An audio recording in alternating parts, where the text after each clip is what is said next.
নমস্কার, সঞ্জয় দেব শাস্ত্রীর তরফ থেকে সকল দর্শক বন্ধুদের স্বাগত। আজ আমি আলোচনা করব সাতমুখী রুদ্রাক্ষ। সাতমুখী রুদ্রাক্ষ ধারণ করলে কি ফলাফল লাভ হবে তা এই ভিডিওতে আমি আলোচনা করব। সাতমুখী রুদ্রাক্ষের অধিষ্ঠিত দেবী মা মহালক্ষ্মী। তাহলে সাতমুখী রুদ্রাক্ষ মা মহালক্ষ্মীর বসবাস। একে কামদেবের রূপ বলেও স্বীকার করা হয়ে থাকে। যারা অধিক সম্পদ লাভ বা ভালো চাকরি লাভে আগ্রহী তাদের এই রুদ্রাক্ষ ধারণের শুভ ফল লাভ হয়ে থাকে।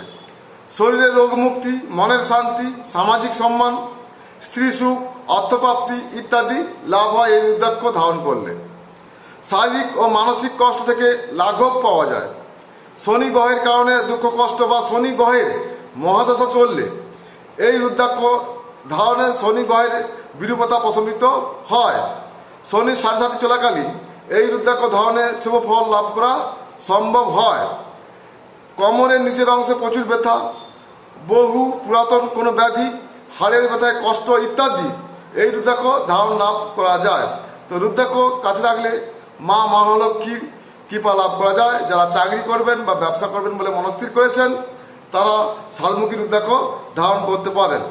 এই রুদ্রাক্ষ ধারণের মন্ত্র হলো ওম হুম নমঃ। সবাই ভালো থাকবেন, সুস্থ থাকবেন।